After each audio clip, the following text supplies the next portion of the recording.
चलिए, दिल्ली से एक अच्छी खबर आ रही है। ज्योतिरादित्य सिंधिया और उनकी मां कोरोना से ठीक हो गए हैं। जी हां, दोनों की दूसरी जांच रिपोर्ट नेगेटिव आई है।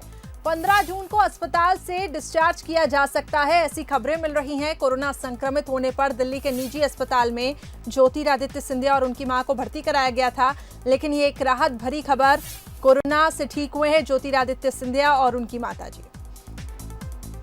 तो इस वक्त की एक बड़ी खबर आपको बता रहे हैं। ज्योतिरादित्य सिंधिया और उनकी मां कोरोना से ठीक हो गए हैं। 15 जून को अस्पताल से डिस्चार्ज किया जा सकता है, ऐसा जानकारी ऐसी मिल रही है। कोरोना संक्रमित होने पर दिल्ली के निजी अस्पताल में उन्हें भर्ती कराया गया था।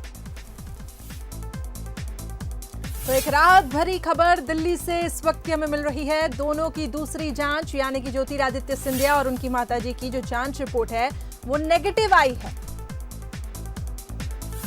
तो कोरोना के लक्षण पाए जाने के बाद दिल्ली के निजी अस्पताल में ज्योतिरादित्य सिंधिया और उनकी माताजी का इलाज चल रहा था और 15 जून को अब जानकारी मिल रही है कि अस्पताल से उन्हें डिस्चार्ज किया जा सकता है। उनकी अब दूसरी जो रिपोर्ट है वो नेगेटिव आ गई है।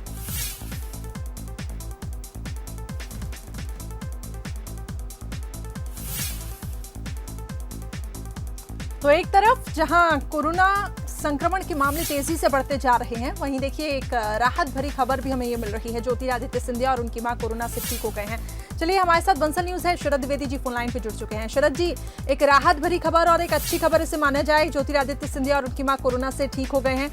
क्या कुछ अपडेट्स है सर आपके पास? यही अपडेट है करिश्मा इसमें कि जो कोरोना की एक श्रेणी है जिसको हम कहते हैं कि एक माइल्ड सिम्टम्स के साथ जो पेशेंट सामने आते हैं, ज्योतिरादित्य सिंधिया साहब और उनकी मदर उसी श्रेणी में रहे। बहुत सीवियर नहीं था और बहुत आरंभिक लक्षण थे, गले में दर्द, हल्का फीवर और इन्फेक्शन गले में। तो ये चीजें जो हैं ऐसे जी।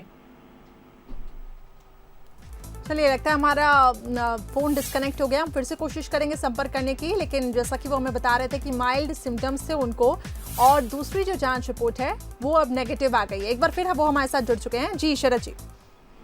बिल्कुल करिश्मा, तो ऐसे जो पेशेंट हैं वो 1 हफ्ते के भीतर ही ठीक हो जाते हैं और यही बात मानी गई कि यहाँ भी वही उसी तरह के सिम्टम्स थे। तो दोनों रिपोर्ट्स नेगेटिव आई हैं, उनकी माताजी की भी और खुद ज्योतिरादित्य सिंधिया साहब की। और समझा जाता है कि 15 जून के पहले यानी 2-3 दिन और उनको सिर्फ ऑब्जर्वेशन के लिहाज से हॉस्पिटल में रखा जा सकता है और 15 जून या उससे पहले ज्योतिरादित्य सिंधिया जी और उनकी माताजी दोनों को हॉस्पिटल से डिस्चार्ज किया जा सकता है।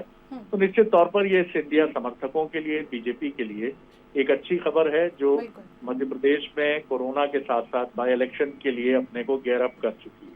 जी बिल्कुल शरद जी, बहुत बहुत शुक्रिया हमारे साथ जुड़ने के लिए। तो ज्योतिरादित्य सिंधिया के समर्थकों के लिए और जैसा कि शरद जी बता रहे थे कि बीजेपी के लिए भी एक अच्छी खबर है, क्योंकि अब उपचुनाव भी नजदीक है, ऐसे में तैयारियां जोरों शोरों पर हैं और जो दूसरी जांच रिपोर्ट है वो नेगेटिव आ गई है, यानी कि माइल्ड सिम्टम थे, अब वो धीरे धीरे ठीक हो रहे हैं और कुछ ही दिनों में उन्हें डिस्चार्ज किया जा सकता है।